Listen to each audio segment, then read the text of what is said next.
everything. Alright guys, so we are back in Learn HTML and CSS, the part 1. We're doing styling with CSS fonts. So last time we did colors, we kind of showed various ways of doing colors. Now we're going to dive into the fonts that are probably in the system, as well as how to, in CSS and HTML, and how to use other fonts that maybe are custom made. So let's go ahead and jump right in.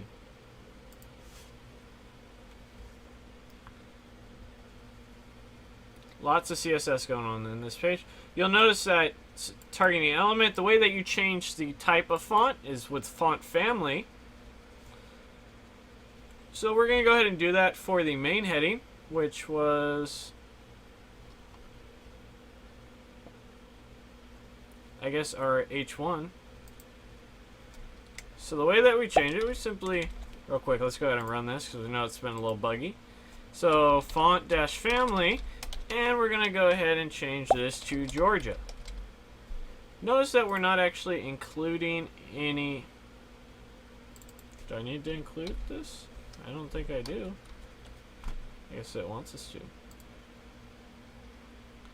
to. Maybe they want us to put it in the body. Just going to run that. There you go. Yeah, they want us to include it in the body. So, single quotes, double quotes, doesn't really matter. They use double quotes. I just happen to use single quotes. Now we want to actually change. So this is going to apply to the entire body. Everything within the body is going to change the font family to Georgia unless we override it in something that's closer or more specific. So we're going to jump to our font family here in the paragraph, and we're going to change it to Helvetica. Go and run this. So you'll notice now that the font in the paragraph is changing. Now you may be a little confused, but basically the way that it works is, yeah, there's two fonts, but it's going to choose the one that's deepest nested and makes sense. Paragraph is within body, so therefore it's going to choose paragraph's font family. Now if we didn't set this, it's going to inherit the next nested one, which in this case would be body. The practice of typography. Alright, it goes into some nonsense here. Basically, it just shows that there are various details. This is serif, this is sans serif. Just know that there's different versions of different fonts that you can import, and you're just going to have to set it. That's basically all you need to know. So, in fonts, you have fallback fonts, which I didn't really know the technical name till now, to be honest with you. But so what that basically means is each one of these commas, you go left to right. If Garamond isn't available in the browser for whatever reason, it's going to do times. If it's not times, it's going to do serif. That's basically what you need to know. So let's jump into the main heading. So if Georgia isn't available, we're going to do Garamond. Garamond isn't available. We are going to do serif. Just going to run that.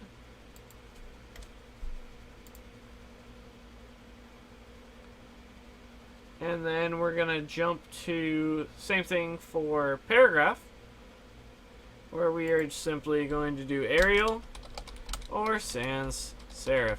These are basically just in case the other ones don't run, which can happen quite often because browsers are different, unfortunately, and so you have to kind of plan these things out. Or maybe for whatever reason the link to your style sheet breaks. It's good to have a backup font so that your text isn't just looking so raggedy. Now we're going to show how to add a font. So they give us an example here. You're going to include a link, and then you're going to do, it's the same thing that we've been doing. We're going to have an href, the location of the file, and then we're going to have a type, and this is going to be text/CSS, and then we're going to have a rel, and that's going to be style sheet. Cool. Now the href that we need is this. This is our font that we want to import to our document. We're not actually setting the font yet. We're just getting the resource so that we can use this font. Control C this just in case. Now in style.css, we're going to the subheading in the paragraph. So the subheading, I guess this is would H2 be the subheading? So we're going to specify Roboto. Now when you're using a Roboto, when you're importing fonts, they're always going to need to be in quotes. Just going to run that. Oop. Got to jump to paragraph and change that as well.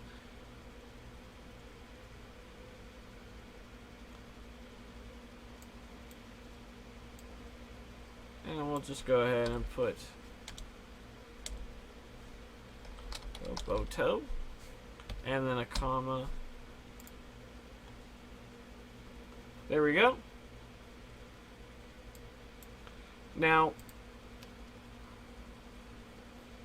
we're going to go ahead and add an additional font. Actually, let's do this.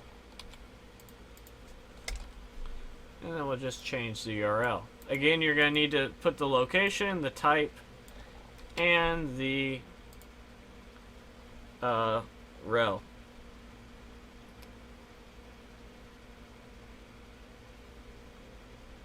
So this one is called Play Fair Display, and they want us to do it for the main heading, which I suppose is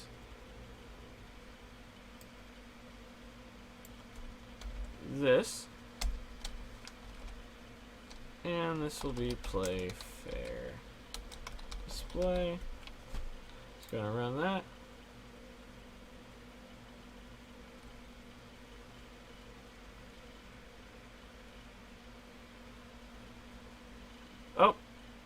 So it looks like they wanted us to set this for the H1 specifically. So let's go ahead and jump in here. So we're going to set font family. And then we're going to have Play Fair Display. And then we're going to have the backup font, or the fallback font, be serif. And then don't forget a semicolon like myself.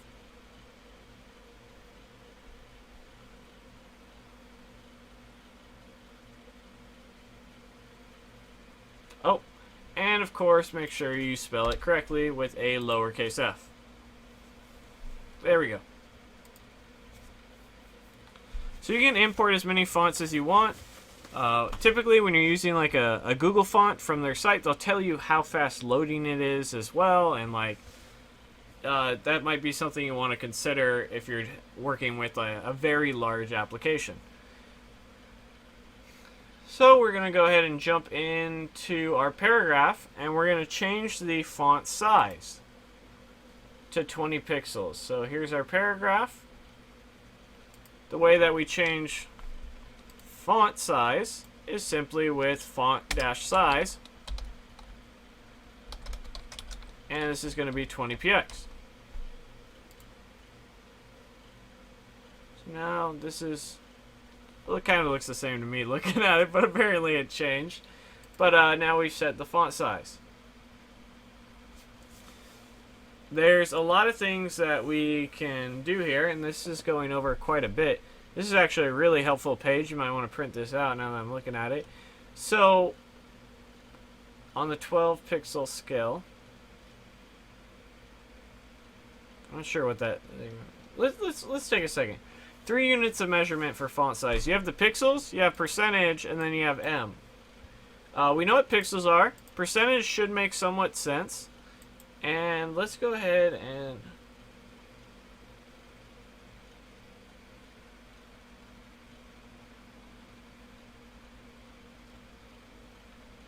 so M's are equal to the width of the letter M. They change the size of the text relative to the parent's element size.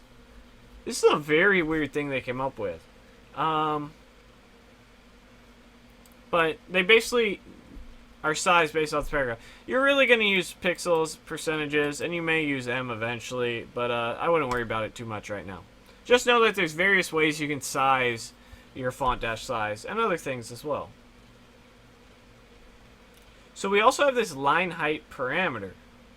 Apparently we're going to use M right now. So let's take back everything I said. So what's line height? Line height is basically the distance between one line of text and the other. By default, it has some parameter. I'm not quite sure what it is. And we're going to go ahead and reset that to 1.7M. Just going to run that. And now we've changed the distance of the line. So let's go ahead. You want to see the difference real quick? We'll do up it to 5.7. And you'll see all our lines are crazy spaced apart. This gives us a nice little example here of line height and what it can do for us. So we have our font size, then we have the line height.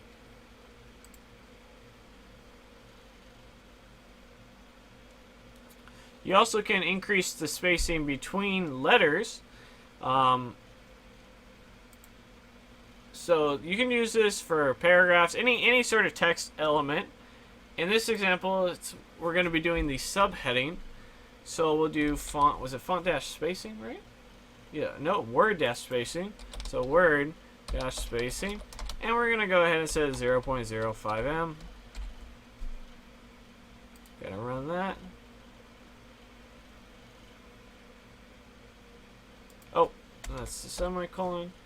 And for some reason it saved my thing when I was messing around. I believe this was 1.7. Just gotta run that. There we go. I don't really notice the difference. It's a pretty small difference, but apparently it's broken up a little bit more. Excuse me. So that's another not parameter, not property. Another property that you can set. Now let's go ahead and change the letter spacing. So we did word spacing, which is distance between words. Now we're going to do the same thing for each individual letter using letter spacing. So let's go to the subheading here. And we're going to go ahead and do letter dash spacing equal to 0.02M. So a little different there. Now, font weight. You'll use this one a little bit more than the other two. There's elements that you can use that will make things bold or italic or things like that. So there's font weight is something you can set to make your text bold without having to include that in your HTML. So let's go ahead and do that here. We're going to go to the paragraphs, and we want to make our paragraph bold. The way that we can do that is simply by assigning bold to font weight.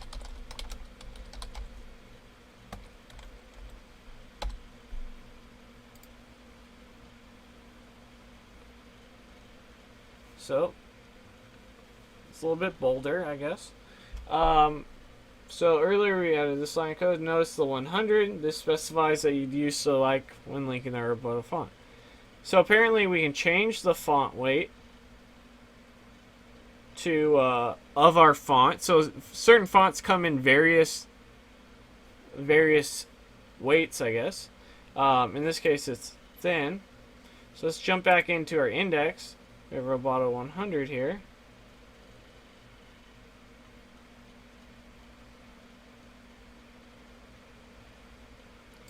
So we can change the font weight. It's set here of the ones that we'd like to use. It's 100 if we decided to do that. So font weight bold. Apparently we can set it to 100. Let's see if this is what they wanted. I don't believe it is.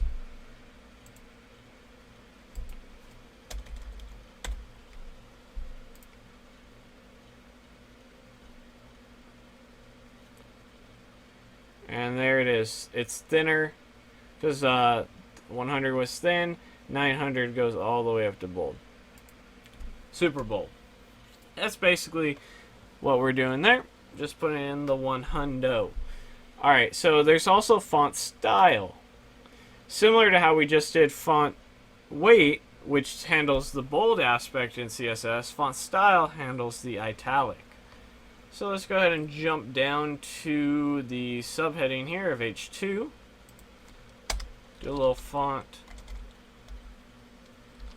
dash style, and we're going to make it italic. When we run this, notice now that this is italic. Again, there is HTML tags to do this, but it's bad practice. I don't encourage it at all. So text dash transform. There's a way of setting uppercase and lowercase, and that's what text transform is. Let's go to the main heading here, or this part, and we're going to go ahead and make it uppercase. So we're going to call the property text dash transform, and we're going to set it to uppercase. Now when we run this, you'll see everything's capitalized now. Granted, you could go ahead and type everything in caps if that's what you wanted to do, but this is probably the easier and the more logical way of doing it, because you never know what may change in terms of your styling preference, and then you're going to have to go back and change that in your HTML document as well. So better just to use the styling. Anything styling related, sometimes you can do it in index.html or your HTML page. Do it in your CSS. That's what it's there for. Alright. Now, you're going to want to align things quite often in your paragraphs and in your headings and stuff like that. To do that, you'd use text line. Oh, excuse me. So there's basically 3 ways that you can align your text. You can align it to the left, so all your text is going to shoot to the left. You can align it to the right, or you can align it to the center. So we're going to go ahead. Let's open this up a little bit. So you'll see that it's kind of by default aligned to the left.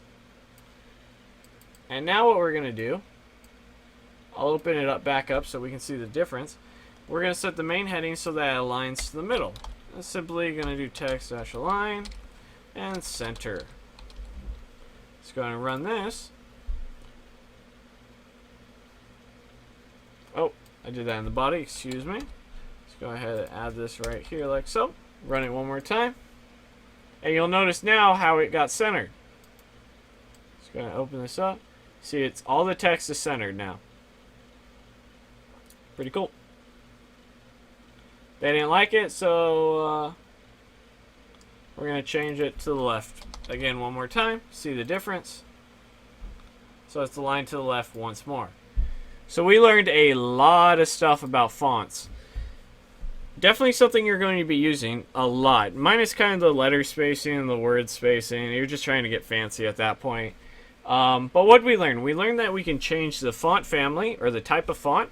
We learned about fallback fonts. We learned that serif fonts have different types and details and stuff like that. We also learned how to import fonts, such as Google Fonts. We also learned about how to size them using pixels, ems, or percentages. We learned about line spacing, word spacing, the main ones, the main properties to know. Font weight, how to do the bold and setting different values for it. We also learned about text transform, how to make them uppercase, lowercase, and text align. These are all things you're going to be using with text quite a bit, minus the spacing for spacing. So this is a very important section. My advice is kind of to keep a little list on like a sticky note or something on your desktop if you're going to have trouble remembering these. But as always, guys, thanks for watching. Don't forget to like and subscribe and share the video if you know someone's going to appreciate it. And special thanks to you supporting on Patreon. I'm able to do this because of you, and I appreciate it so much. I'll see you guys in the next video. Thanks for watching. Thanks for watching the video. Special thanks to our sponsor, Dev Mountain. Definitely check them out at devmountain.com. If you're looking for a bootcamp that's in front-end development, iOS, or UX, go ahead and give them a shot. Tuition includes housing, so you can get up and go and fully immerse yourself in the program. As always, thanks for watching. I'll see you guys in the next video.